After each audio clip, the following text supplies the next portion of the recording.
Welcome, and thank you for joining today's workshop, Coaching Mindsets in Tough Money Conversations. Please note that all attendee audio connections are in listen-only mode. You may submit questions throughout the presentation, and these will be addressed during Q&A. Please open your chat panel by using the icon located in the toolbar at the bottom of the webinar screen. Enter your question in the message box and send. There will be an opportunity to ask verbal questions at the end of the presentation, and we'll provide instructions on how to enter the question queue at that time. With that, I'll turn the call over to Sandy Norcom, co-lead for HUD Strong Families. Please go ahead. Thank you so much, Melanie. Welcome, everybody. We're super excited to have you all today for the Coaching Mindsets in Tough Money Conversations. We've developed a panel of some really strong individuals who are experts on this topic. And as you know, money, talking about money with your residents is an extremely sensitive topic. We're going to be spending the next 90 minutes taking a deep dive into these money conversations, talking about trust building and building authentic relationships, trauma and how it affects the money decisions that your residents make, and a whole lot more. So I'm really excited to have you all here. I'm just introducing, the real experts are coming up next. We've got a lot to cover. Who we have with us today are Ryan Davis, Director of Training and Coalition Building with the Financial Empowerment Network, Devin Stubblefield, the Director for the Financial Training Program, the Faith Finance Center, Charnel Marood, Personal Finance Coach with the Verity CU, and Raquel Munguia, the Program and Partnership Coordinator with the Washington Homeownership Resource Center. So with that, I'm going to stop talking and I'm going to turn it over to the experts. Ryan, take it away. Well, thank you, Sandy. Being called an expert is an odd experience. Hi, everyone. My name is Ryan Davis. I use he, him pronouns. I'm the Director of Training and Coalition Building with the Financial Empowerment Network. Melody, could we get the next slide, please? Wonderful. That's us. Hi, everyone. I see that the chat is absolutely exploding. I do encourage everyone to introduce yourselves in the chat. I know that we have a national audience, so if you want to let us know what part of the country that you're joining us from. I saw a couple of names that I recognize. I appreciate all of my Washington friends who are here today. So the Financial Empowerment Network, we are a nonprofit based in Washington State. Our role is as connectors. We are conveners. Our job is to make it easier for people who are doing the hard work of serving people who are experiencing poverty, provide spaces for people to connect with one another, to share resources, to express challenges, and to collaborate in building solutions. To that end, we often say at the Financial Empowerment Network, we're the experts in very few things, but we're the experts in finding experts. And to that point, I'm very excited to give a little bit further introduction to the three people who will be joining me today. I am very glad that Devin Stubblefield, the founder of Faith Finance Center, has joined us. Devin Stubblefield is the founder of Faith Finance Center, a financial education and training organization whose mission includes providing training and technical assistance to local and national organizations focused on financial empowerment training and coaching programs. Devin is a member of the Washington Financial Empowerment Network, that's us, and has helped put together many of our trainings for as long as we've known each other. Welcome, Devin. Raquel Munguia is the Program and Partnerships Coordinator at the Washington Homeownership Resource Center, where she leads referral partner engagement initiatives and conducts statewide outreach to disseminate knowledge of homeownership services. Her commitment to facilitating access to community resources emphasizes her role as an advocate for families seeking assistance. Prior to her joining the Washington Homeownership Resource Center, she coordinated the Family Self-Sufficiency Program at a local housing authority, assisting families in accessing housing, employment services, community programs, and homeownership assistance. With undergraduate degrees in liberal arts and social science and a bachelor's degree in sociology from Washington State University, Raquel has cultivated a strong foundation for her work. Raquel, thank you for joining us, and I appreciate you being here. And last but certainly not least is Charnel Marood, personal financial coach with Verity Credit Union. Charnel began her career as a financial counselor in 1990 and has never found anything else she'd rather do. She joined Verity Credit Union in 2009. Charnel loves walking alongside members on their financial journey, acknowledging that working on finances can be an emotional process. She tells members that she is here to support, brainstorm, and celebrate their efforts, whether folks have quick questions or are ready to develop a long-term strategy to achieve their financial goals. Charnel is ready to help. So I greatly appreciate the three people who have joined to share their expertise, their wisdom, and their experience with us today for this conversation on coaching mindsets in tough money conversations. Before we get to the meat of this excellent learning, I do want to give a little bit more context to our organization, the Financial Empowerment Network. Could we get the next slide, please? So we at the Financial Empowerment Network envision communities where low and moderate income individuals and families are able to achieve financial well-being. Our mission is to advance financial empowerment through partnerships that support access to affordable, effective, and relevant services, products, and other resources. So as it says, we are collaborators. Our job is to make the people who are doing the hard work more confident, more capable, and more connected with others doing this hard work. Next slide, please.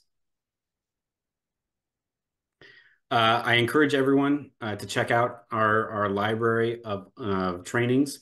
All of our workshops and communities of practice are free. You can visit fenwa.org/events or use this QR code. I have on the screen our workshops that we've offered in the last 2 years. I'm not going to read them all. I trust everyone can navigate to the website if you're interested, or I believe these slides will also be available afterwards. But just as an example, in early 2004, earlier this year, we hosted Financial Wellness Part 1 and Part 2, The Power of Relational Coaching and Trauma and Financial Experiences. This will be an unofficial Part 3 to that conversation. So I encourage everyone, if you have a spare 90 minutes in your schedule, to go back and review some of the excellent learning that we've offered for free over the last few years, and they're all available on our YouTube channel as well. Next slide, please. So before we dive into some excellent learning and some excellent conversations, I do want to open up a poll. This is sort of just to get the temperature of the room, get some first impressions of where we are in our journey. So if I could ask for the poll to be opened up, how do you respond to a person oversharing a story about a traumatic event in a meeting? We've given 4 examples. Feel free to put in the chat your own bespoke response, but I do encourage folks to look at these and see which is closest to your typical response.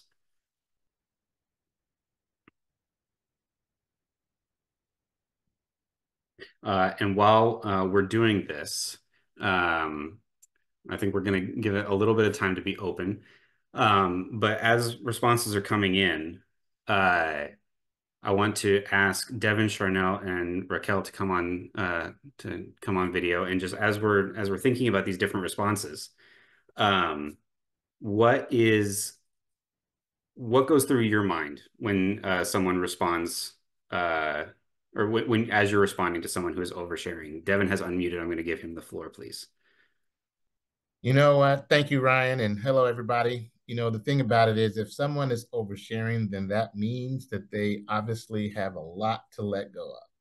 And so one of the things that I like to do is to ask the person right in the moment, so based on everything you've shared, what is the one thing that you'd like for me to take away from this conversation? And so doing that, Ryan, actually helps people to get to the bottom line and to share exactly what the issue is. Because as you know, people begin to talk and they begin to share multiple things, and we need to really narrow it down so that we can get to a focus for the session. Absolutely, yes. I want to quick check in if the poll has been completed. Whenever the poll is completed, feel free to share those results. Charnel has unmuted. Charnel, what goes through your mind as we're thinking about responding to people who are oversharing? Oh, look at those numbers. Yeah, I was just going to add to what Devin said and just say I also like to then follow up with a question, something like, tell me who you've spoken to so far, or what have you tried or already done, so that we can, you know, go from there. And in my career, I've also tried to hurry someone along who's sharing a lot of information. And I've also kind of learned that if I give them the time to share what they feel they need to share, that I can keep that conversation more focused over time, rather than having them go back to what was going on that got them in our door, so to speak. So I tend to lean towards just letting them, you know, share and then going from there. Absolutely. Yeah. Raquel, go for it. I was just going to mirror what Charnel said.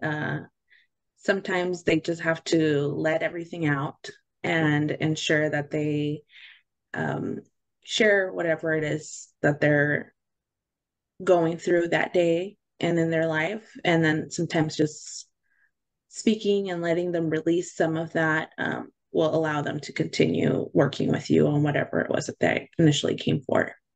Absolutely, absolutely. And I want to pull out, look at these numbers real quick. 62% of our respondents said, let's figure out where your priorities are.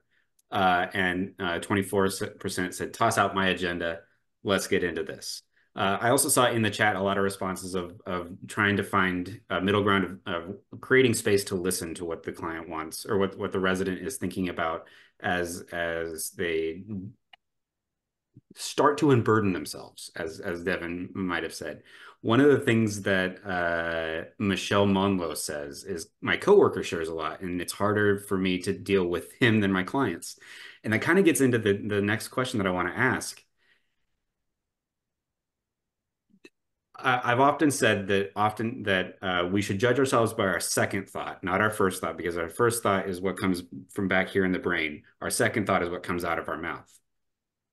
Devin, Raquel, Charnel, what is that process like of recognizing that first thought and then managing your own emotional response to come up with a response that is actually beneficial to getting towards a good direction? You know, Ryan, it's amazing that we're talking about this today, because usually, you know, when that first thought comes out, you know, there's always a trigger. There's something that is actually making that first statement come through from that person, you know, and I want to challenge everybody to think about this. What about saying, tell me more?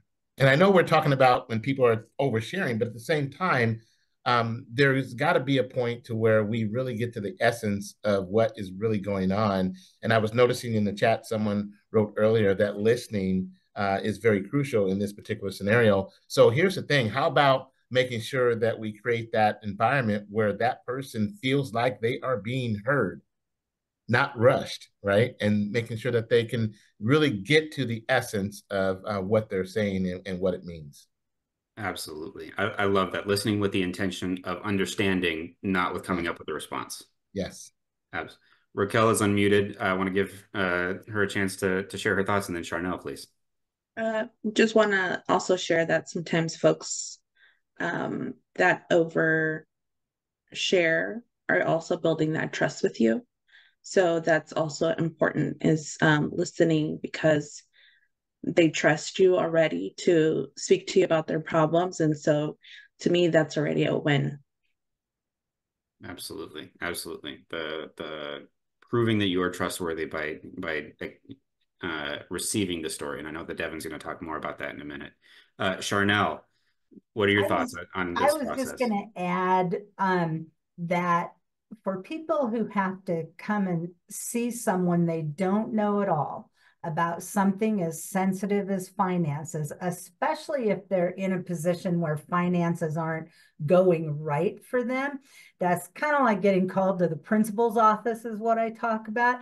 And so one of the things I really try and keep at the front of my mind is, this is a really scary and unnerving situation for them. And over the years, I've come to realize that sometimes the oversharing is because they want you to understand that they typically know what they're doing. It was a situation that created the domino effect. They need you to know, these are just my words, that they're not being flaky, you know, that they're good, responsible people. And I think that sometimes they, in that nervousness, that they'll overshare some to convince you. I don't need convincing, because I think, you know, everyone has troubles from time to time, but I think there's a felt need on the person who's coming to us about that or around that. Absolutely. Yes. Recognizing that talking comes from nerves, and that's okay. Well, I deeply appreciate everybody who participated in the polls. Extra credit for everyone who shared something in the chat. I'm going to spend a little bit of time reading all of the wonderful things that got shared, while my friend Devin gives us a little bit more context and learning to chew on as we're moving through these conversations about money that can often be tougher than other conversations. I'm going to hand the show over to Devin and give him full control over the next 30 minutes. All right. Thank you, Ryan. And again, next slide, please. Thank you so much, everyone. This conversation is powerful. And I want you guys just to kind of sit back and let's have a dialogue. And you guys are doing great so far with all the things in the chat. Certainly encourage that. But we're going to talk about these coaching mindsets in tough money conversations. Next slide. And just a little bit about myself. You know, I've some of you I've met around the country through various events, but I am a financial coach trainer. Been doing this for many years in the state of Washington, the Asset Building Coalition, the Financial Empowerment Network. And the work that we do here is important and it's so awesome. And I'm just honored to be among all of you as we talk about this very, very important subject. Next slide. And so I want to do a little bit of context setting, please. And I want you all to think about this. Before we can actually really get into the coaching, I want you to consider these three things. Okay, now we're talking about tough conversations, and we got to think about, well, what is the right context? Sometimes when we hear stuff right off the bat, you know, we have to filter it through our own experiences. And so in a lot of cases, we got to do that very fast. And so what I want you to understand here is that if we can get to the right context, then we can give a right response. And so these three things, we want to talk about. The first thing is the event. What is the thing that that particular client or resident has brought to the table right now? What is that thing? And then what does it mean? What does it mean to them? What does it mean to their future? What does it mean to their family? And all the things that are relevant to them. And then it's all about how they feel, how you feel. Now, this is applicable both on the coach's side of the table and on the client side of the table. We can all go through this process, understanding the event, what it means, and how we feel about it. We all assign meaning to the things that we go through. And this is where trauma comes in. If someone says that event was terrible and it made me feel bad, I've got a terrible relationship now with another person, or I'm struggling with a thing or two, then yeah, that made them feel terrible. And now that can be a traumatic event that might stay with that person for years. But also at the same time, and which we're going to get into today, is what about in the middle of your conversation when you're talking to people and all of a sudden they actually begin to share so much with you that you begin to take that on. And right in the moment, you have to kind of figure out how you're going to respond. And so I really want you to just think about this framework. What is the event? What does it mean? And how does it make you feel? How does it make them feel? And then we go from there. Next slide. Because at the end of the day, this is what's happening. The participant is coming in and they're telling you all their stuff. And without saying it, they're saying, I've got issues. And that's the underline, that they've got issues. And you as the support worker or the coach, you're saying, I'm trustworthy. We can have this conversation. And what's interesting is that no matter how you say it, they've got to feel it so that we can really make some progress. Okay. Now I'm going to ask the moderator to turn off the slides for a moment because I just want to talk with you for a moment. And I'm going to say this, and I want you guys to really just understand this point. Now, I want to acknowledge the work that we are all doing. And money, as we know, is not just about numbers or transactions. For many of the people that we're serving, money represents survival. It represents security. And sometimes, as we've been talking, a deep source of pain or trauma. And every day, you guys are walking into conversations with clients who carry more than just financial challenges. They carry their life experiences that have shaped how they see money, how they view you, how they trust, how they relate to everything. And so we have this dance that we have to do, understanding that we can balance empathy with our program goals, our program deadlines, and it can feel like you're walking a tightrope. And I know all of you, we're committed to helping move people forward, but what happens when they're stuck in a place of fear, or they've got some ambivalence, or they're overwhelmed? And what if the stories that they're telling us in our meetings are starting to weigh us down? So today, we're going to talk about this. We're going to talk about diving into some coaching mindsets that can turn these tough and even draining conversations into opportunities, not just for like compliance for our program or for the outcomes, but for in the moment, real growth, in the moment, trust building, in the moment, deeper impact. Because the way that you show up in these moments, the way that we are presenting in the midst of this trauma dump can either escalate the tension or it could build a bridge. And I believe, everyone, that when we get it right, we not only change their trajectory, but ours as well. We talk a lot about self-care, and I want to say this to everyone. We got to be good for them. We got to be good for ourselves. And so we have to self-regulate.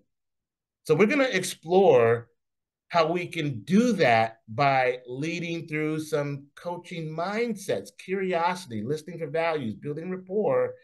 These are some of the mindsets that can help us navigate these tough money conversations, and then so we can come out on the other side. Now, I want you guys to picture this, and I'm going to give you a kind of a case study. This might sound familiar to you because this is kind of what we work with. I want you to picture a client in her late 40s. She's been laid off from her job twice in the last 5 years. And when you sit down with her, it's very clear that she's overwhelmed by the financial instability in her life. She came to you how to figure out how to manage her debts. She wants to start saving again. But as soon as you start getting deeper into the finances, she begins to trauma dump. She shares about how maybe her father abandoned the family when she was a child, leaving her mother to struggle with multiple jobs just to keep a roof. In terms of money, it could be that it has always been tied to a deep sense of insecurity and betrayal. And so in your session, instead of focusing on the plan that maybe you want to share with her or talk with her about or explore, the client keeps circling back to how she feels like she's cursed when it comes to money. She tells you about her last layoff, going into all these different details about her boss had promised her job security and how the layoff felt like a personal betrayal. And then diving into a story about her divorce, explaining how problems contributed to the breakdown of the marriage. It was all around money. And before you know it, the conversation has veered away from the actionable steps that you could possibly give her, and it turns into this recounting of traumatic events in her life. And none of them are directly related to her immediate financial situation. And as you're sitting there listening, you can feel the weight of this story sinking in. The client has unloaded years of emotional baggage onto you in 5 minutes. And now you're wanting to get the conversation back to a constructive place. How many of you know this type of scenario? Go ahead and put it in the chat. Let us know. Because we want to help people move forward. We do. We want to make sure that this particular session, yes, this is one of those scenarios that this constant reliving of past trauma, these emotions, these memories is keeping this client stuck in this cycle of overwhelm. And now all of a sudden, after that scenario, you are feeling like, well, it's not just about the debt or the financial scenario. It all feels overwhelming, but now the emotional toll of trying to hold space. Now, you guys go with me. Trying to hold space for this client in this moment based on that trauma while still being expected to guide her toward financial solutions or to the outcome that she came to your agency in the first place. You know what I'm talking about. Okay, moderator, we can go back to our slides now. Thank you. Yeah, now, I want you guys to think about this in that scenario. Okay, next slide, please. We want to go and think about this right here. How might your conversations evoke transformation? We understand that this is pretty challenging. Now you're having to sort through 4 or 5 different things. And that's why I mentioned earlier when Ryan asked the question about what do we do when this is happening. But here's the first point I want to share with all of you. What is our goal in this moment? Our goal in this moment is to help that participant, that client, that resident in this moment to emerge as their better or best self today. So let's not go with next month or 6 months from now or a year from now because their agency isn't there. No, their agency is right here in this conversation right now because they just walked down memory lane about all these things that happened, that went on, that's frustrating, that's giving her anxiety. And now we have to figure out how to move her forward. So understand this. Bring it into the moment. Make it relevant for today. Make it relevant for this conversation. And what can we do? What can we say to help this person to have a transformation? Now, it may not be a complete transformation because we know for some people it may take a lot more. But what could happen is that the seed of transformation can be planted in the way that we have this discussion. Because at the end of the day, it's really about this. It's about, can we help this person see themselves in the future doing much better than they're doing right now? Can we help them to see that? Can we help them to garner the self-efficacy? And so how do we do that in the midst of the conversation? Next slide, please. So here's what we're doing.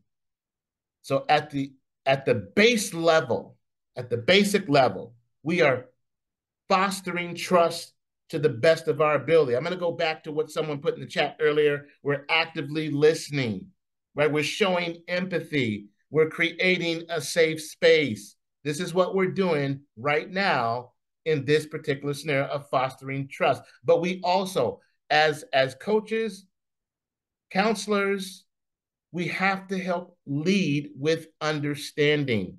We have to get, that's why I said earlier, it's about that context. We got to understand the context. If we get the context, then we can get the right response. So we got to make our connection meaningful so that we can get to the real issue. And a lot of times what's presented isn't the real issue. What's presented could be the result of the issue. So we got to think about that. But also the responsibility lies in us to think about how we can turn the challenges or that trauma and those experiences into opportunities for that person. So we got to do some reframing. We got to reframe during the conversation these challenges and help that person to see them as potential stepping stones. Where do we go from here? Where do we go from here? Next slide, please. Now, with that, we have a handout that we want to give you all today. You can use the QR code. Just go ahead and take your phone and do that. Or you can type in the link, the bit.ly link there, these coaching mindsets. Now, we don't have time to go through all 7 of the mindsets, but we are going to highlight a few that could help us with this particular scenario. So I'm going to give you guys a moment to do that. And while you're doing that, I just want to say this.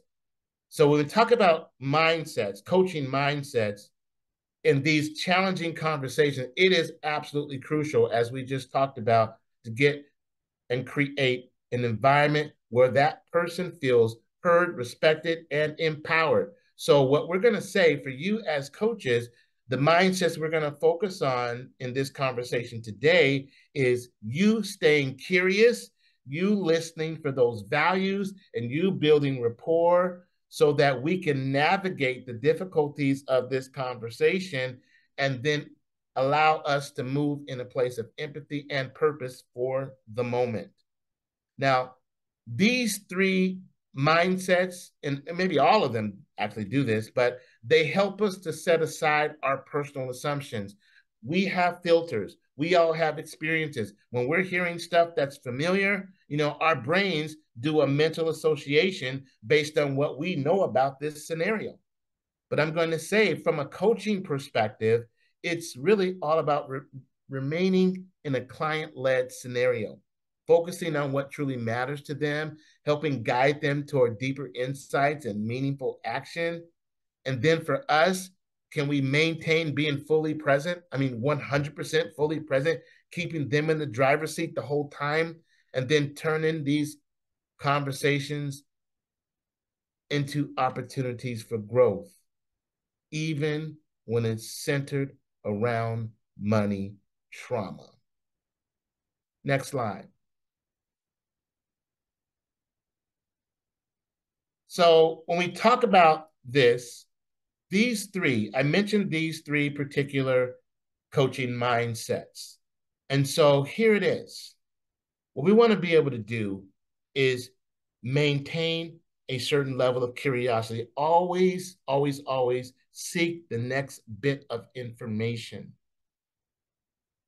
Get information so that you can continue to process what's being said, what's not being said, what it means, and then also not having the answers, right? Because like I said, we have associations, we have experiences, and the tendency is sometimes we offer before the particular person hasn't given us all the details yet, and we're offering immediately.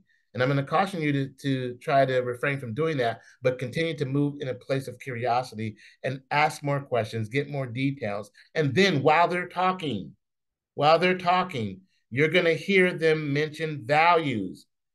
And values, those are things that mean to them, things that are meaningful, things that are important to them, their quality of life, their alignment with themselves, who they are, what motivates them, what they want to achieve. You're going to listen for those values. And then what you're going to do is actually respond based on those values.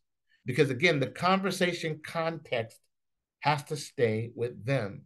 And so once we have been curious, we've taken on that mindset of asking as many questions as we need, then listening for how they're responding to those questions, pulling out those values, then now we can have a very good place where we can build rapport, where we get that feeling of trust.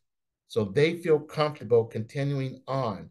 Because what happens is the conversation can actually diffuse them from being impacted further in the conversation by the trauma that they opened up with. And so we want to make sure that we can focus on these three. Now, again, there's 4 more coaching mindsets. And again, read that handout on your own time. We just wanted to highlight these 3 just to get us going in the conversation. Let's go to the next slide. Now, in terms of curiosity, when that conversation is getting difficult, for me, I try to stay curious, especially if their resistance or frustration starts to rise. So instead of assuming that I know how to solve their issue or rushing into a solution, lean into genuine, sincere curiosity. And you guys know about asking open-ended questions, powerful questions. And so get to the underlying meaning. Go ahead and ask the question, what's underneath this for you? Or even asking the client, well, can you help me understand what is really on your mind? What's there? Because we want them to connect with their own thoughts and feelings without feeling judged, but also being curious helps us to step away from our agenda. And that's the main thing here. Those of you who've been through coaching training and motivational interviewing, you know that we got to keep it on their side of the table. Then when we go into that listening for values, going there. So when we're hearing that frustration, when we're hearing these emotional responses, you might hear a strong desire for security. We're talking values now. You might hear them say things about freedom or connection.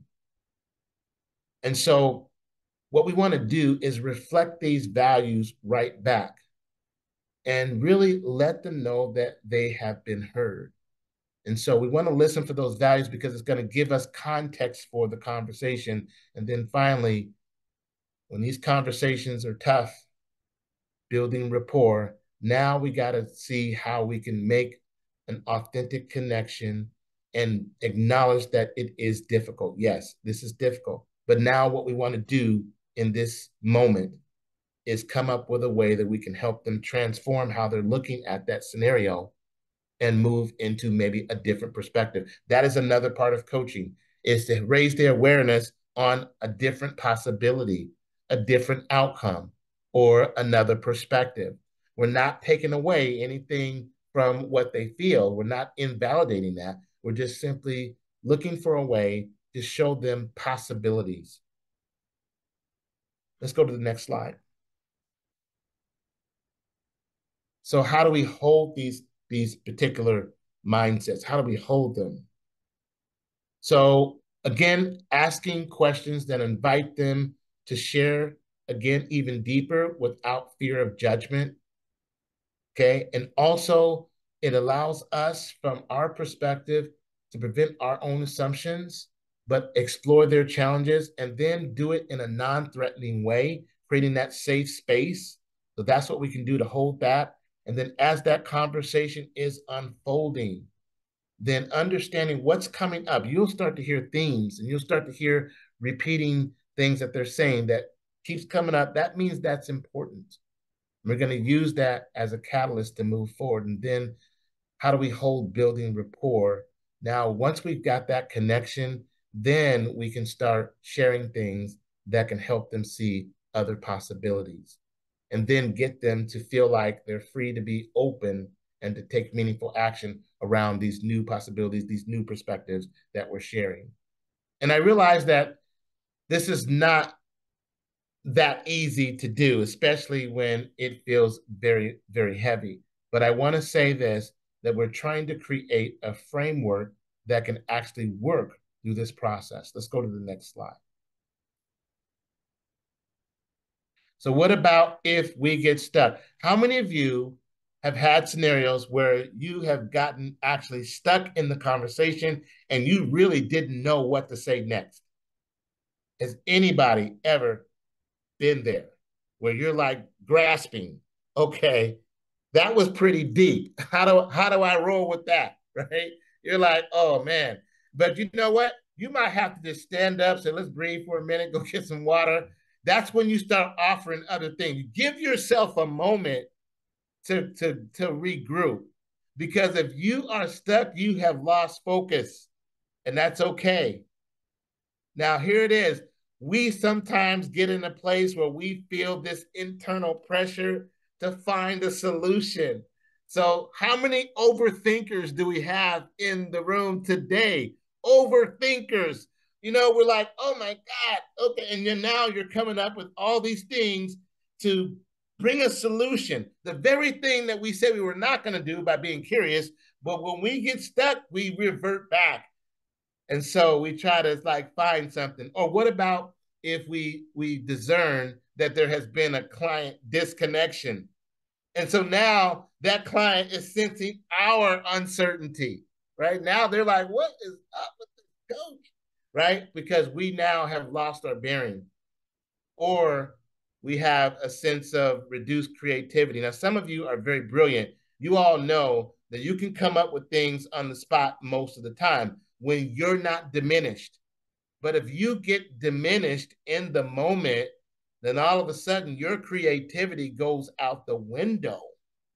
So how do we respond? How do we recover from being stuck with this client that just gave us all this information and we're helping them through the trauma, but now coach has got trauma of their own right now.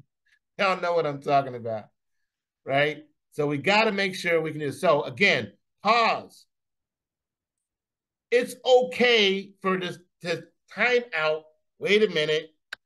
And you could say something like this.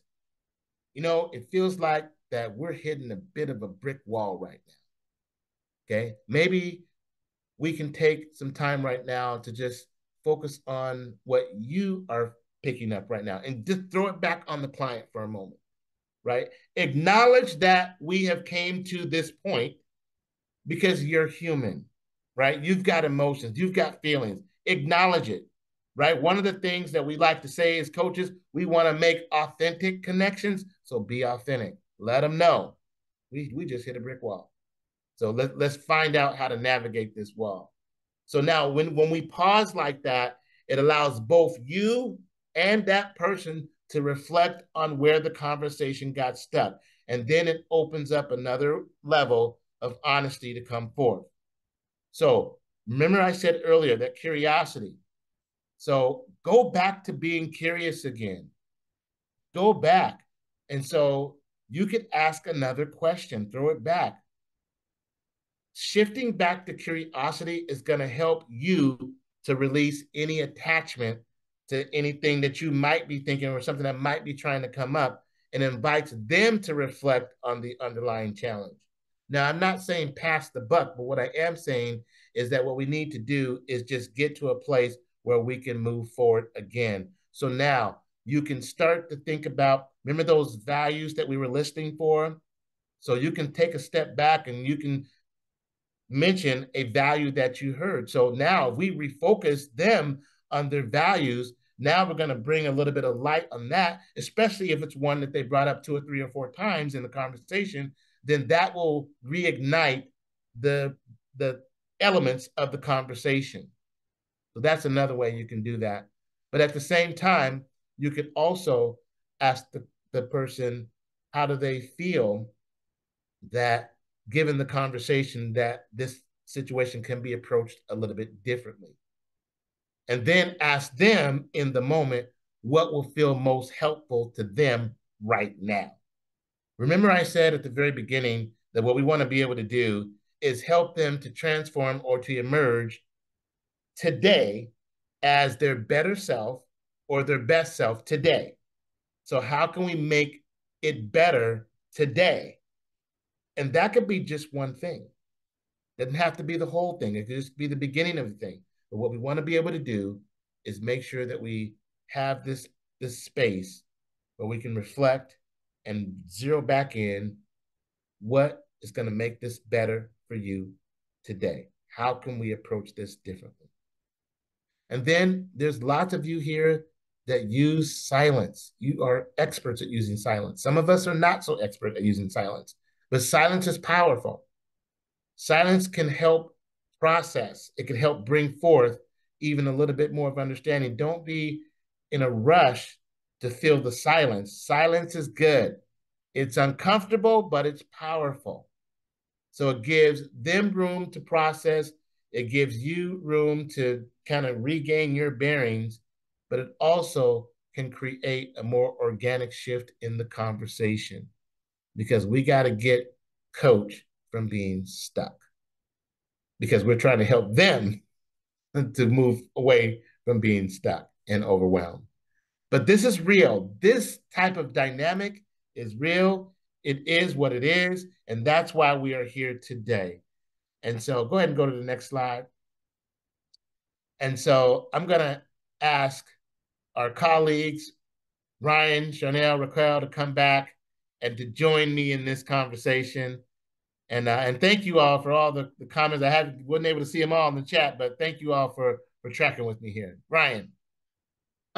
So much love for you, Devin. You're getting lots of love in the comments, but I want to add it verbally. I got to see this presentation on the back end while we were building it, and I still learn stuff every time that you open your mouth. And I want to give you as all of the kudos. So much love.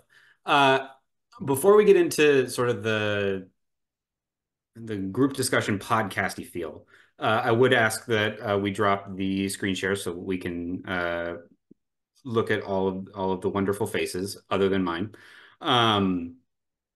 The piece that I want to sort of dive in on a little bit before we get into the pre-prepared questions is this idea of getting stuck. I feel like that's always the piece where we can have great ideas in trainings like this, and then we get into the real world and, oh, Devin didn't tell me about that particular piece. Charnel and Raquel didn't cover this bit. I need to recover myself. So Charnel and Raquel, I want to get your thoughts on how you personally recognize that you're stuck, and then what you use to go forward. Raquel, do you want to go first? Yes, please. I think I really, I'm one of those that I say, if I don't know something, I say it. And I'm not afraid to ask questions. Even in like college and school or whatever, I was always one to like, I didn't get it. I didn't get it. And people were looking at me like, stop raising your hand and stop asking questions. But I think I'm also one that silence, if I'm not sure of something, I'm always straightforward. And say, you know what, I do not know the answer to this right now, but we can find out and I will get back to you, or let's find out together and we can each do some homework, you know, finding the best results or finding the resources that you need. Mm-hmm.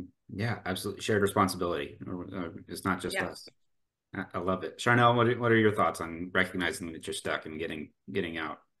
Well, completely what Raquel said as well. But beyond that, I find a couple areas where I tend to get stuck. One is through the conversation, and the person has already done or looked at or made changes to all of the things that I'm thinking have possibilities. So then I kind of get in that stuck mode of, I'm not sure what else I can suggest right now. And so sometimes I'll break that just by saying, you know, you've done a lot of great work already, and all these steps you've already taken, I completely agree with. So let's think about, or let's brainstorm, what else can we try, you know, because we want to, you know, figure out how to get things working.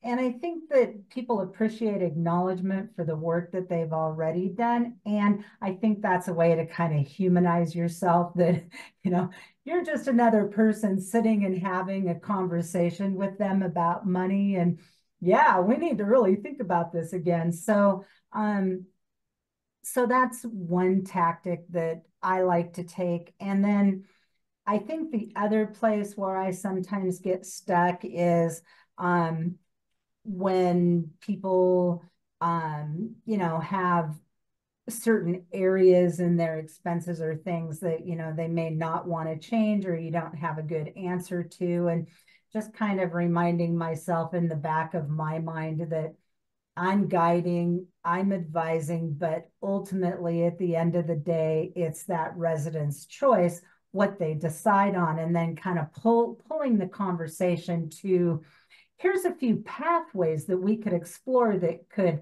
help, but I need you to tell me what one seems like it might work for you or be a good fit for you, because I want them driving that conversation for the most part. Yes, absolutely. The appreciative inquiry is incredibly important. And I saw in the chat, strengths-based approaches is fantastic. The thought that came to mind is you got to get off the highway if you missed a turn. Staying on the highway and arguing about whose fault it was to be looking at the map is not helpful. I see that there are a couple of clients or a couple of questions in the chat. I am writing them down. We're going to have a section for that as we get through, and maybe we'll touch on them as we go. But thank you for adding your questions to the chat. I encourage everyone to put the things that you're wondering in the chat. Maybe we can group think together, and if nothing else, we'll have some space here at the end for Q&A. But I want to offer more opportunities for our experts here to share a little bit of their own coaching practice, of their own approach to mindsets in these tough conversations. So for the three folks who are experts in this room, how did you arrive at a coaching mindset? What does that mean for you? Devin just talked a lot, so I'm going to give him a little bit of a break. Raquel is unmuted, so I'm going to make her go next, please. I think just like everyone, there's been trainings, there's been life experiences, and also I think you also have to want it. So as a coach, you also have to want to change the way that you deliver the information to your residents, to your clients, and making sure that if you don't get a lot of results, maybe then we need to change something. So I always, like Devin said, making sure that we're creating a safe environment, because even now, as I don't work as FSS coordinator anymore, but I still see my folks out there and they're like, when are you going to come back? Because I created that relationship with them. And so they learn to trust me. And so even after, I can still see them in the future and still be able to have these conversations with them. Yeah, absolutely. That importance of relationship building, and also staying curious outside of a client meeting, staying curious, how can I improve my practice? I really like that. Thank you for sharing that. Devin, please. You are the GOAT. You are the expert here, the expert of experts. How did you arrive at a coaching mindset, and what does that mean for you in your work? Well, for me, it's really understanding that it's not about me. It's about them. And and that's hard because we feel like we have the answers, especially around certain financial topics that we have totally got down based on our experience. But really, we have to see the scenario through their eyes. And that's really where the work comes in. And that's what I had to practice doing, literally. I had to see it from their perspective. It's almost like when you hear in other niches and professions, it says, oh, you got to have a beginner's mindset. So you have to think that the people that we serve, kind of let it be like that's a beginner's mindset. So don't assume that they understand it at the level that we do. So be okay with stepping back and then allowing the conversation to be actually driven through their perspective and not ours. So, and that didn't happen overnight, Ryan. I'm just going to be real with you. It took a while to get there. Yeah. Well, I was a fixer, man. I'm like a recovering fixer. Well, we get into this work because we want to help people. I don't think that that's a surprise to anybody. And coaching is a skill just like any other. Charnel, you have been building this skill for a while, and I know that you've been to tons and tons of trainings, but what is the meaning behind a coaching mindset early on, and how has that changed as your practice has changed? Well, early on, I've learned a lot over the years through trial and error, but I was young when I started coaching. I was not well informed about more sensitive areas in finance and things like that. So a lot of trial and error, but the one thing that's been tried and true for me is that I care very deeply about people and I care about the outcome. So that's kind of always been my driving force in creating trust and bonding with people. I tend to talk to people a lot about once we get this done, then we'll be able to do. So it's always in the context of we and what we're going to do together. But one of the things that I really like to highlight is that in the last few years, especially, there has been so much information that's come out around trauma, financial trauma, how experiences that we've had in our past that may or may not be related to money are coming forward into our financial lives. And there's a lot of information out there, and that has been probably one of the big driving forces in getting to the mindset that I'm at now, which is curiosity, understanding that I'm not there to tell them the answers. I'm there to tell them what their choices are and help them figure out what path they want to follow. So I think that's one of the biggest things for me. And over time, I just want to add this little piece is that when I first learned how to do financial coaching, it was very much a conversation about formula. I'm going to talk to them about how much their income is, and then how much their expenses are, and then how much is left to pay debt or deal with the housing issue or whatever is at hand.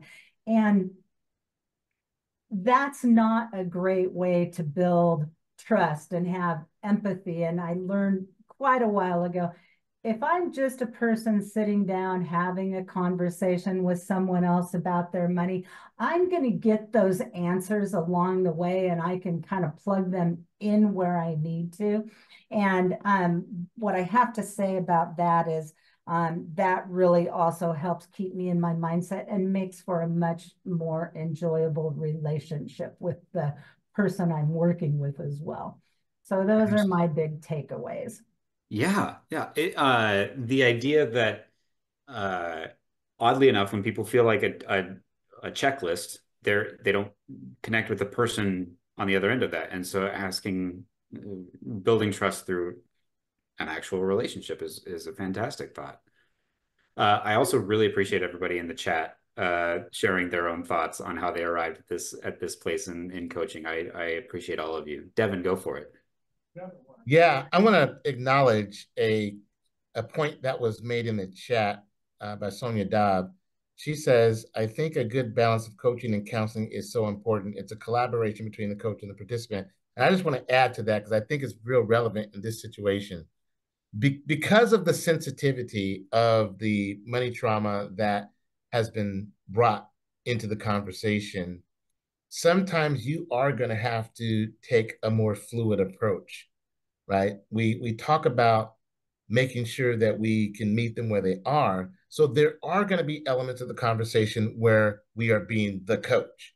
But then there are also times in that moment where that client needs a gift from you. They need you to give them something. And if that means going ahead and taking off the coach hat and putting on a counselor hat that says, okay, let me give you something that can help you right now in this moment. They may not ask it verbally, but I can tell you, if you are able to be fluid, especially in this kind of an environment, then that's going to also help. So Sonia, thank you so much for bringing that up because that is powerful. And those of you who've been through family-centered coaching, you know that there's the element of the fluidity of approach where we're actually doing that. We're actually making sure that we can adjust even in the midst of the conversation. So that is so important. So we don't want to have a rigid response. We want to have a response that's going to be appropriate for the person in that moment. Yes, absolutely. Responding to what the resident or the person that we're serving is looking for rather than our own templates of a meeting. Perry Elkins in the chat pointed out a great thing that I want to call out that will lead to another question here. Checklists are useful, but I tend to end with any relevant checklist as a have we forgotten anything rather than a place to start. I love that. Impressions are important, and making sure that a client feels that relationship is built is important, and also making sure that everything is done right and gets off just the agenda and brought into the real world is also important. The question I want to ask is, how have coaching mindsets affected outcomes in the programs that you've been working on? Raquel, you are a former FSS coordinator. How did a coaching mindset change the outcomes that you saw with your residents? It allowed me to create more of a relationship with my clients. And I think I had less in the beginning. We had a very difficult time building the FSS program because, one, a lot of people didn't know about it. Two, I think folks were just kind of going and adding folks just because they were like a number to add, because HUD, has the requirements of how many people can be in the program. After there was more people that really wanted to be in the program because they have heard a lot of good feedback. We had a lot more people attending. We had more events. And I think hearing their needs, I was able to create partnerships with other community organizations to be able to bring those in to the participants and have them access some of these resources. And so listening was one of the main things that I got from coaching mindsets, and being able to understand the needs of these residents and what it is that they needed. Yeah, the sort of like we were talking about, the idea that people share their stories in natural, fluid ways rather than. Yeah. I had a lot of people, it was during the pandemic, that were struggling for food. And so we had never partnered with Second Harvest before. And so that was a big push, and we were able to get Second Harvest out to a lot of our communities and do events. And so that was something that they really enjoyed, just being able to have these stuff available to them that they didn't have before. Absolutely. Absolutely. Thank you for sharing that. I appreciate that. And I see that there are other FSS family members in the chat rooting you on. Yes. Go FSS coordinators. Yes. I love that work. Charnel, you are a financial coach. You are doing this work day in and day out. How has a coaching mindset affected your outcomes? I think that the relationships are just so much better, because I'll hear from people that, just off and on over the years. I've been with my credit union for 15 years, and I still talk to people that I first met 10 or 15 years ago. And I realize not everyone in this call has, a really long time with people, but that's one of the things that I've experienced. And I also just get calls because people want to tell me about something really cool that happened to them. And so I love that celebrating part. But on the more relevant side, with some of the work that we all do, we are trying to help them succeed in resolving a housing issue or resolving debt issues or things like that. And when I first started working at the credit union, I worked a lot on loan modifications, from mortgages to auto loans and, credit cards and all of that. And through this different approach and having these relationships, about 70% of the people that I helped do loan modifications were able to successfully repay. And so I think that that's important on a lot of levels, because it helped people get unstuck and they were able to move out of a tough situation, rebuild, get back on the track that they were on prior to whatever event happened to them happening. And so I think that that's been great. And, you know, on financial institutions' parts, they need to get people back on track for their own reasons as well. So it was a win-win for everyone. We like win-win situations, and I like the Yes. idea that the outcome of just being unstuck is a good one to measure. It's hard to measure momentum, but that is an important part of most financial journeys. I appreciate that, Charnel. Thank you. I also appreciate everyone in the chat saying how much they get in touch with the people that they're working with and celebrate successes. Those are fantastic. Devin, on the big picture and also in your practice, draw the line between coaching mindsets and program and client outcomes, please. Yeah. Well, the thing to remember is at the end of the day, we've got to meet those outcomes. And, you know, it's not always linear though, because if we've got barriers that we're working through, or the client is taking a little bit longer to complete action plans or steps that will move them forward to the outcome, then we have to adjust. And so, you know, my thing is this: I think success is measured a step at a time. I know we look at the milestones, we look at the big things that we're required to do, but for those clients, when they're at home, they're not thinking about our milestones, right? They're thinking about, okay, I just want to pay off one debt, or I just need to get a higher paying job. So the point here is, I think the way that we do that, we have to take it step by step at a time and measure it on the individual basis. And I know that might be counterintuitive to what our agencies want, but we have to remember we cannot remove the human element out of what we do. And the human element is many times unpredictable.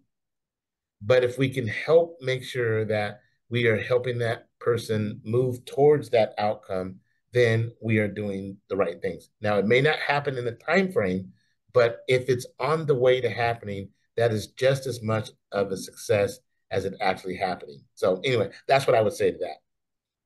Well, the role of a service delivery person is to translate the big picture goals of a program or an organization into the individual person that is in front of them. Yes. And that is a skill set that is it is very important, and it's hard to it's easy to overlook and hard to replicate if you find a good service delivery person.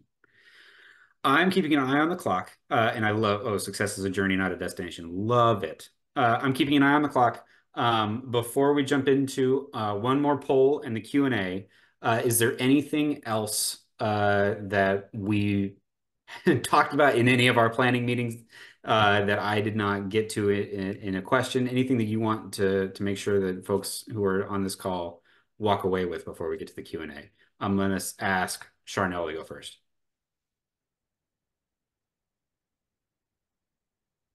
Oh, I think we've covered so much. I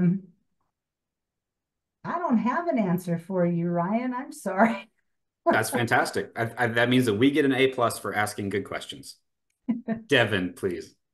Yeah, I'm same as Charnel. I think we've covered what we did today, and I don't have anything else to add unprompted. So wonderful. I'm sure the Q&A will yeah. arrive. Raquel, anything that we want to pin before we get to the Q&A? No, I just want to say that you know, as the FSS coordinator, I think changing your mindset is very important for your clients and for the program to be successful. And speaking out if you feel that, you know, your housing authority is not doing enough, and making sure that you're putting in the work to advocate for your residents. Fantastic. Well, we have Another temperature check poll. If we could bring back the screen shared presentation, please. And launch our next poll. So next slide and launch the poll, please. This is another how would you respond poll. So the person you're working with arrives 20 minutes late, immediately jumps into an explanation of how their car broke down and their child had a bad day at school. What is your go-to response, or how would you like to respond? We don't have a lot of time left. I need you to sign these documents. Did you do the tasks we talked about last time? I know a mechanic, a therapist, and someone on the school board. Do you want me to connect you? What is most important for you in the time that we have together? And don't even get me started. When I was in school, yada, yada, yada, yada, yada, yada. So take a little bit of time, share your what you would view as the closest to how you would respond. Thoughts, and as I said, bespoke responses, welcome in the chat. I appreciate everyone who is spending extra brain cells in creating your own response. After you've submitted this answer, I would encourage folks to start working on questions. I have a couple that I saw in the webinar chat. But I think one of the things that I wanted to touch base with with my other presenters here is we talked about earlier about the continuum of care, of sometimes that we need to be a little bit more providing of information, and sometimes we are the receiver of information. How does that, what is your experience on that balance between providing and receiving information when you're on a really tight deadline? Raquel, as the FSS person in the room, I'm sure that you've never had any of your residents or clients or participants be 20 minutes late. Actually, we have. Yeah. No, we, you know, I think I saw someone, it's a little bit of a combination of these questions. So yes, there's paperwork sometimes that needs to get filled out, and you have to have them done. But I think at the same time, you can be listening on what their situation is, empathize with them, letting them know, things happen, but we need to get this done. I'm here for you. Let's get these paperwork done, and then we can hear you out, or the other way around. Let me hear you out, and then let's get these paperwork filled out. It's a little bit of a combination of these questions. When you have the time, finding the balance. Absolutely. Devin, I want to get your thoughts, and then let's open up the poll responses. I love how many people are trying to find the balance between two options in the chat. Yeah, Ryan, please repeat the question again. As you are in these situations where there is a tight time frame, how do you maintain the balance of receiving versus giving information? Well, once we understand what we want to do, and in terms of the responses here, like number 3, what's most important for you in the time we have together, whatever we can fit in that time frame, whether that's going to allow me to give or them to give to me, I think we do what's appropriate in that time frame, because we don't want to force fit anything, but at the same time, want to make sure that we honor and respect the time that we have allotted.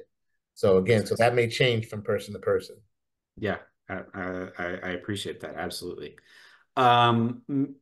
Magic person behind the screen, may we see the poll results, please? I feel like a game show host.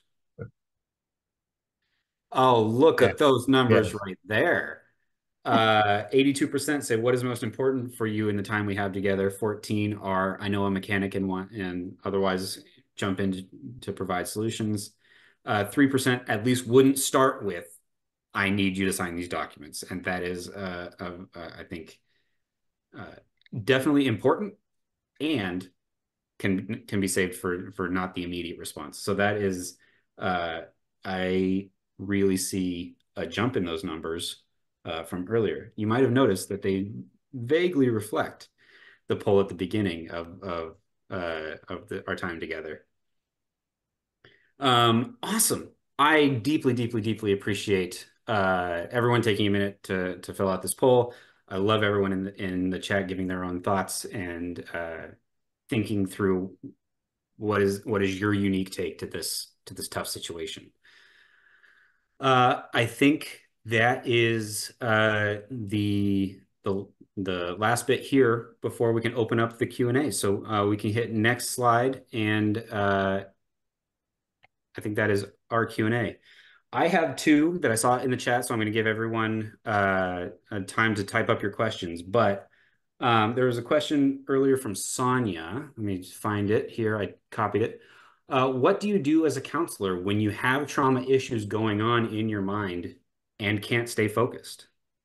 I'm going to open up that to anybody who wants it. I think we've all sort of experienced that at one point or another. Don't everybody jump at once. Oh, wait, no, I need to practice Devin's silence is golden thing.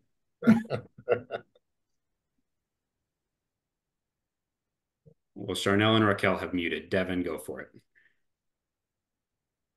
Oh, I apologize. I don't see a question coming through. You want to give me the question you want me to address? Sure. I'll post it in the chat one more time. It was, what do you do as a counselor when you have trauma issues going on in your mind and can't stay focused? Okay. You know what? That's interesting. Now, when we say trauma in my mind, like my own trauma issues or the trauma from them. The question was not, I copy pasted the answer, but Okay. Sonia says yes as a counselor. Okay, great. Well, you know what? It's almost that whole thing that, okay, for a moment, I'm going to not think about it. I have to set it aside. And that's what we all have to do. We have to pretty much just, it's about self-regulation at that point. And so we just have to just allow ourselves to turn it off temporarily. One practice that works is to just simply write down that this is going on. I will address this later. And that in and of itself, the physical act of writing it down somewhere very quickly on a tablet gives your brain the relief that it needs in the moment to just actually address it. But we're really not addressing it. We're just going through this motion. But then it can cause us to shift our focus and then get ready for the counseling. So that's Absolutely. What I would do in that situation. I love that. My wife makes fun of me because I have a phrase that's like, now is not the time to stress about that. Yeah. I have scheduled the time to stress about that. Yeah. It is not now. Great. Appreciate that. Thank you so much. I have another question from Aaron. Let's see. I'm a case manager for permanent supportive housing clients, and I'm planning to discuss some financial management basics in an upcoming resident meetings. And I'm wondering if you have any tips for encouraging clients to take control of their finances in a group setting where everyone is in a different financial situation, or have any topics, tips, resources that you would include. I believe I want to say that we've all done group setting work, but Charnel and Raquel, what is your experience with group work and how to move forward in that? I think that the work that you do with an individual can kind of translate out to group work as well, because when we're talking about building a financial plan, we're kind of looking at, what the overall expenses are for a month, and that kind of gives us our spending plan. And then I try and work from there down into, okay, so how does the big spending plan translate into like payday plans? How do I break those expenses out to meet due dates and other things? And so I think that some of that individual conversation about the nuts and bolts can definitely translate into a group conversation. I've yet to really do much with group conversations around financial trauma and, more of those aspects that play into finances. So I don't have a great answer for you on that part. Yeah.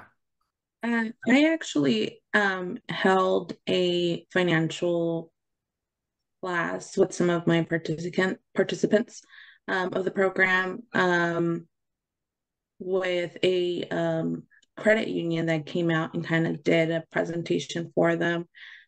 And it was very, they learned a lot from each other. Just, being able to conversate about, they are not feeling like they're the only ones struggling with this information, or even just learning tips and tricks that other folks are doing to manage their finances. I think a group setting is good. And if you can find a good resource in your community that can help you and facilitate the conversation when you're doing that group setting with your participants, I think that might also be helpful. Absolutely. Yeah, Devin, go for it. Yeah, I would say in that scenario, the financial wheel is a great tool for a group setting because it does allow everyone to individually do it in that session, and they're all going to do the wheel differently, and then use the facilitator can actually speak to it, but then everybody is going to be looking at it through their own context, and it works beautifully. And that's for those of you who've been through financial coaching training. There's the financial wheel is what I'm talking about, that particular tool. If you, we can actually provide a copy of a financial wheel if people want that. So, but the point is that that's what I would do in that environment. Yeah. If you are super fast on your fingers and you can find a link, we'll drop it in the chat, but otherwise we'll include it in the follow-up email that Sandy was putting together. Okay, great. I in a previous role, I did a lot of group workshops, and I think in someone's point of some participants dislike group settings, that is completely valid. And I think part of it is understanding that some conversations are best one-on-one space, and recognizing that some conversations can, as Raquel was talking about, lean in on that on the power of community and generating ideas. The piece that I will add is whenever you're doing group settings, group work of any kind, it pays dividends to spend time at the beginning building community, so that folks feel like even a little bit of trust as we're sort of sharing bits and pieces of our personal lives, that even just knowing the names of people in the room, having people share a thing about their experiences with money, can start to break down some of those walls and have folks open to share more about their financial ideas and things that have worked for them in other situations. But like I said, it's not for everyone. It's not for every conversation. This should be an easy one. Suggestions on trauma-informed care trainings. I know that we've seen a couple come across our desk. Charnel went to one. Charnel, do you have any recommendations or plugs for ones that you've seen?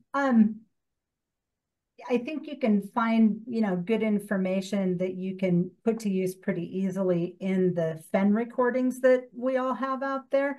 I attended a formal training called Trauma of Money that is a program based out of Vancouver, BC. And it was lengthy and in-depth, and it was super helpful. A quick reference point that I go to pretty frequently, and they've offered some webinars, is called Trauma Informed Oregon. And so I like that one as well. So those are a couple that come to the top of my mind. Mm-hmm. Mm-hmm. Devin or Raquel, any others that come to mind? Those are the top ones in my book. Those are the top ones that I was going to say as well. So we're good. Wonderful. I always appreciate when we're all on the same page. That makes me feel smart. Before we dive into the last two questions that I have, is there anybody who has raised their hand and wanted to ask a verbal question? I'm not seeing anybody in the queue at this time. Just a quick reminder, if anyone did want to pose their question verbally, please go ahead and use the raise hand icon at the bottom of the screen. Thank you. Wonderful. Well, I have two more questions that I saw pop through the chat that are somewhat linked. And so I'll ask them as our sort of closing, unless other folks jump in with more questions. What happens when trust is slow to develop? Charnel, you talked a lot about trust, and building trust is an important part of the coaching relationship. If things are going slow or lukewarm, how does that change your approach? I just keep trying different things to see, you know, if something else might work, a different way to state something, maybe a different question. And sometimes I just have to be comfortable knowing that the report isn't going to be the same, or the depth isn't going to be the same with each person. And I did have a person long ago who I would get the little bit of information I wanted and the little bit of information I needed. But by the time we'd met several times, he finally just said, I'm sorry it's taken me so long, but I just don't trust people right off the bat. Here's what's really going on. And I was like, I can totally appreciate that.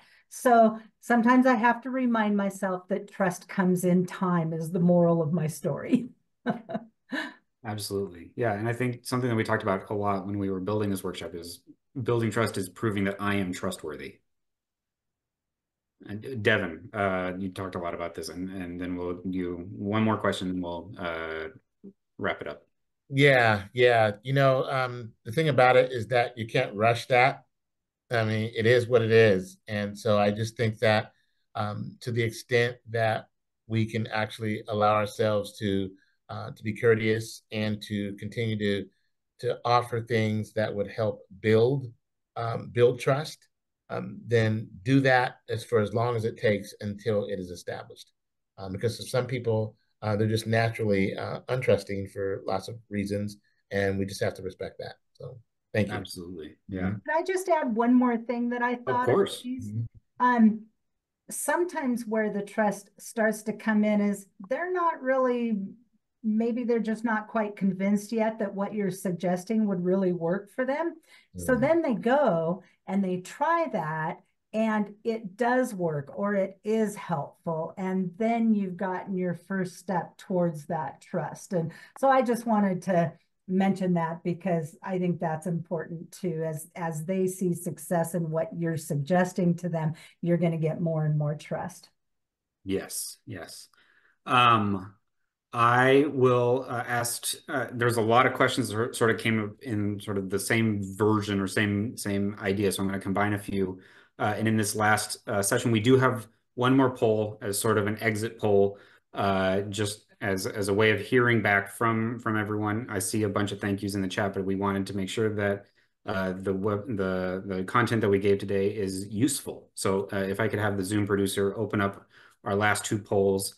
And the last question is building motivation. It's hard. Encouraging our clients to stay focused and stay engaged is hard. What are some tips or tricks that we use to build motivation and to encourage folks to keep coming back day after day? Devin, can I ask you to go first, please? Well, I tell people to keep their focus on what matters most to them. And if it feels like our coaching or our engagement is focused around that, then let that be the reason. And also looking at the value, what value did we assign to this particular process, and just keep making that be the highlight and helping them to honor that value by getting that thing done. Absolutely. Yeah. I recognize that we are 1 minute left in the time that we have together. So I want to once again thank Devin, Raquel, Charnel. I deeply, deeply appreciate going on this journey with us, both in all of the planning meetings that have happened up until now that our audience didn't get to participate in, but they're a lot of fun, I promise. And to all of the wisdom that you've shared here in the last 90 minutes. I'm going to drop the link for future and past FEN events for folks who want to sign up for any of our virtual events going forward or view our past recordings. But from all of us here and in the Financial Empowerment Network and our partners across Washington, thank you for spending 90 minutes with us. I hope that this was a time well spent. And if nothing else, I hope that you have a great rest of your day wherever you are in the world, and that good things happen to you. Sandy, back to you, and with much love, thanks everybody. Oh my goodness, how can I follow that? I ditto everything that you just said. You all did an amazing job, especially you, Devin. I'm so glad. There were several times you had me standing up clapping. This has just been what we needed. And I think that was evident by all the love that was shared. And I also cannot forget everybody who joined us today and who stuck with us for 90 minutes. Thank you so much for all of your feedback and all the love that you shared and all the great questions and interactions. And lastly, I just want to say, we need to hear from you. We want to know what types of workshops and webinars you could use in your work every day, such as this one, because this was a very important one. And it's probably one of the best that I've seen yet, because hearing from you helps us to shape, in HUD Strong Families, to shape what kinds of materials that you'd like to see in your work. So please comment, send us your feedback to strongfamilies@hud.gov. And with that, I will let you go. So thank you all for being so amazing, and we hope to see you again. Thank you. Thank you, team. This, Thank you. Thank you. Thanks, everybody. Great. This now concludes our workshop. You may now disconnect.